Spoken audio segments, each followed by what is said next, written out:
এই দেশে যারা নির্বাচনে আসে তারা তারা প্রতিশ্রুতি দেয় যদি আমাদেরকে নির্বাচিত করা হয় আমরা অন্যায়ের বিরুদ্ধে লড়াই করব। আমি হানজালা এমপি ক্যান্ডিডেট হওয়ার আগে এই দেশে অন্যায়ের বিরুদ্ধে আমি সংগ্রাম করেছি। যারা প্রতিশ্রুতি দেয় আমরা যদি এমপি আমাদেরকে জয়যুক্ত করেন আমরা সেটা করব। আমি হানজালা এমপি ক্যান্ডিডেট হওয়ার আগে আমি সেই কাজগুলো করেছি। এবার কথা বলো আমি আগামীতে কি করতে চাই। আমি হানজালা শিবচরের মাটিতে ইনসাফ প্রতিষ্ঠিত করতে চাই। আমি হানজালা শিবচরের মাটিতে ন্যায় প্রতিষ্ঠা করতে চাই। আমি যুবকদেরকে মাদকের হাত থেকে রক্ষা করতে চাই। আমি মা বোনদের নিরাপত্তা নিশ্চিত করতে চাই। এই দেশে হানজালা যদি বিজয় অর্জন করে আল্লাহর উপরে শপথ করে বলছি তারপর থেকে এই দেশে একটা টাকা চাঁদা কেউ নিতে পারবে না। ও বন্ধু আমার, আপনারা জানেন শিবচরের বাজারে ব্যবসা করতে হলে চাঁদা দিতে হয়। পাঁচজনের স্থানে বাসে উঠতে হলে চাঁদা দিতে হয়। এদেশের অটো ভাইদেরকে চাঁদা দিতে হয়।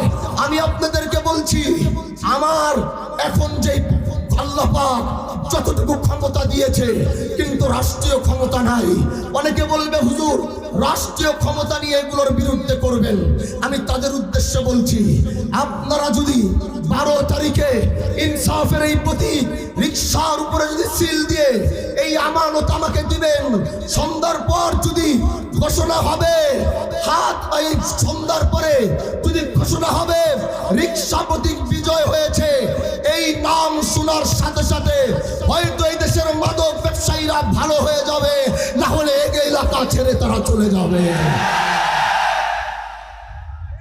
ও দোস্ত, 12 তারিখে সন্ধ্যার পর যদি হানজালার নাম যদি বিজয়ের ঘন্টা বাজে তাহলে এই দেশে যারা দুর্নীতি করছে অন্যায় করছে হয়তো তারা ভালো হয়ে যাবে, না হয় তারা শিবচর ছেড়ে চলে যাবে।